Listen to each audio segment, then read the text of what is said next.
O porta-voz do Ministério da Energia de Israel disse que o setor energético é capaz de atender às necessidades de combustível no país.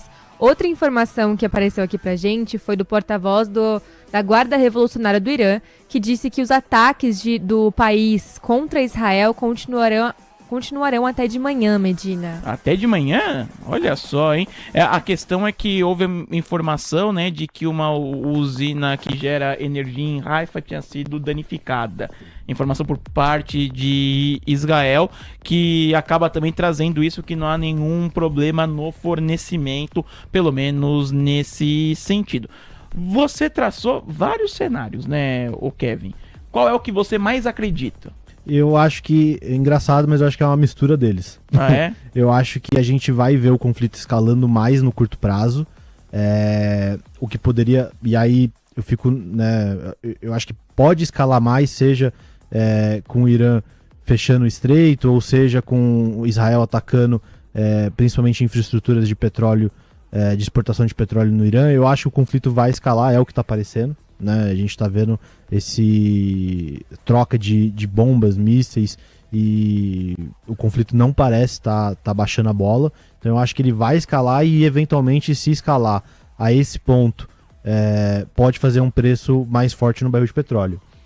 E aí o que a gente poderia ver é um spike, né? O preço do barril sobe, um spike curto, rápido, e eu acho que isso poderia gerar uma pressão tão grande, Medina, que a gente poderia ver o fim do conflito de forma mais rápida, né? Então, caso aconteça, a gente pode sim ver, de repente, ou o Israel conseguindo tirar o regime iraniano atual do poder, ou enfim, outros...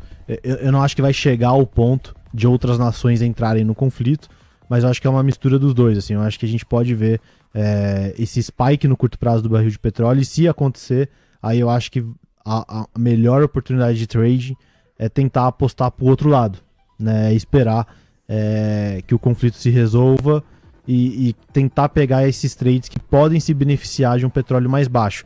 Um que seria bem interessante seria talvez aéreas, né? Só que aéreas no Brasil é difícil. Aí você assusta a galera, hein? Porque, teoricamente... Vendo essa mudança de gol, saindo recentemente da RJ, Azul entrando... Não colocaria minhas fichas nelas. Exato. Eu apostaria talvez em aéreas fora do Brasil. Tá. Porque eu acho que pegar umas que talvez tenham... Alguma em específico? A gente tem o... Eu tô olhando algumas no Japão e na Coreia do Sul. Japão e Coreia do Sul, na Ásia. Que são as duas que eu acho que poderiam talvez... os lugares que eu acho que poderiam se beneficiar mais com essa queda do regime iraniano, e principalmente as empresas de aviação, né, elas têm uma correlação muito grande com o preço do barril de petróleo. Então, se o preço do barril de petróleo ficar mais estável no longo prazo, se o mercado enxergar isso, porque o regime iraniano acabou caindo, eu acho que isso poderia fazer muito preço. É um cenário de uma queda no regime, né? Sim, mas eu acho que não para agora. Eu acho que o conflito precisaria escalar primeiro para isso acontecer. Eu tô vendo notícias que pintam, até mesmo em outras emissoras aqui, né? A informação do Wall Street Journal de que o Irã quer retomar as negociações nucleares com os Estados Unidos e também de uma trégua com Israel. Apesar de Al Jazeera ter negado isso, até por isso o Brent, nessa parte que a gente tá com o gráfico de 5 minutos na tela, quando a gente vê ali por volta da 1 da tarde, quando houve a negativa, o Brent voltou a operar acima dos $70, chegou aí para os 69,90 durante essa perspectiva de alívio. O que deixa muito claro para onde o mercado vai, né, o Kevin? Se pintar algo de vamos retomar as negociações, a gente pode ver de novo esse Brent abaixo dos 70. Pode. É aquele cenário que eu falei que é na minha opinião, o menos provável, que é uma desescalada do conflito, mas que pode acontecer, né? Acho que tem argumentos aqui dos dois lados do porquê eles deveriam desescalar, mas eu acho que o Netanyahu disse uma coisa bem relevante, né? Que até contradisse o Trump, de que uma queda do regime iraniano, né, uma queda deles do poder, o Trump havia falado que isso poderia trazer mais instabilidade política, mais instabilidade tanto em termos de petróleo, nuclear e etc. E o Netanyahu disse, não, é justamente o contrário, né? Uma queda do regime atual traria mais estabilidade para o longo prazo. E eu acho que o Netanyahu está certo. E eu acho que o mercado já mostrou também que está um pouco do lado do Netanyahu nesse sentido. Então, Acho que se o regime atual cair, é isso que o mercado vai tentar precificar, é uma estabilidade de longo prazo maior para petróleo e mercados. Entendi, Kevin. Faltando aqui 15 minutinhos para 6 horas da tarde.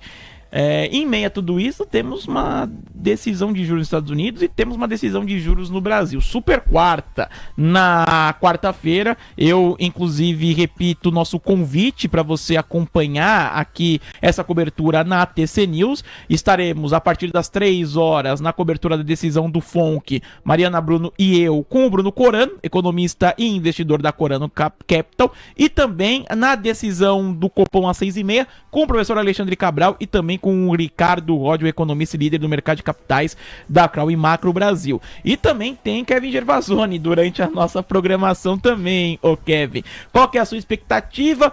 No FONC o cenário está muito claro da manutenção de juros, né? Do discurso do Jerome Powell, o que você espera que venha do presidente do Fed, Kevin? Do Powell, eu acho que, assim, a gente está num momento, né, que tudo que se fala agora é quem substitui o Powell, né? Tem alguns nomes aí...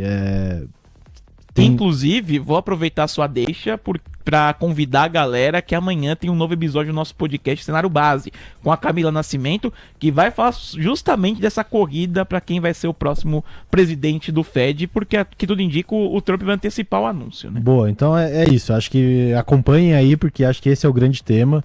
O Trump tem falado, já tá meio que claro, assim, que na cabeça do Trump, eu acho que ele vai substituir o Powell, e aí quem vai entrar no lugar é extremamente importante para o mercado entender para onde vai a política monetária daqui para frente, né?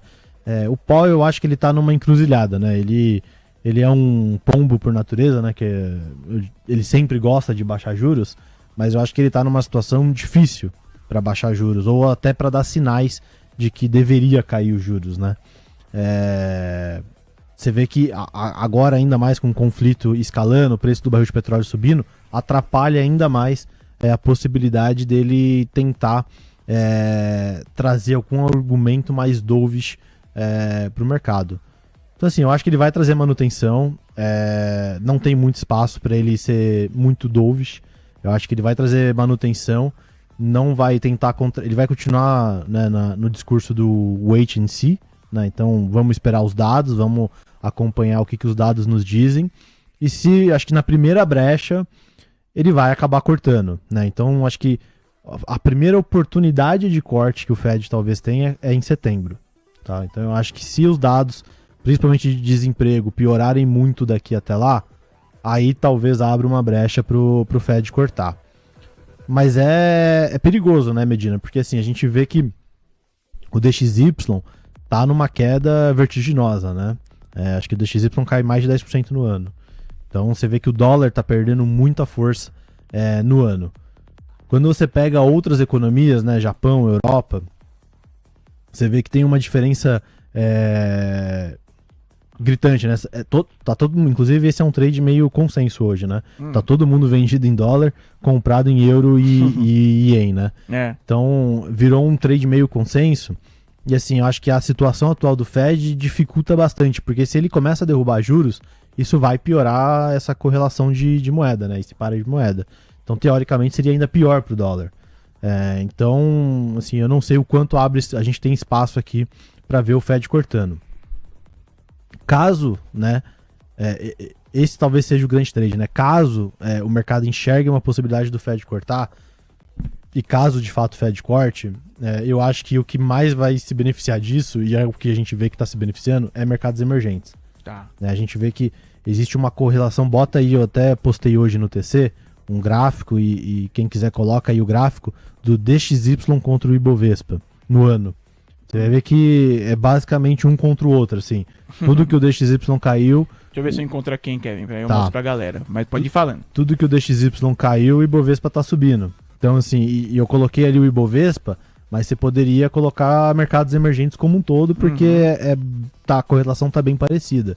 Então, assim, basicamente todo esse fluxo gringo que a gente tá vendo vindo pro ano para o Brasil, todo esse fluxo vindo para mercados emergentes, ele vai continuar enquanto o dólar continuar se enfraquecendo. E se o Fed cortar, o dólar vai seguir se enfraquecendo. Então eu acho que esse é o principal trade a ficar de olho.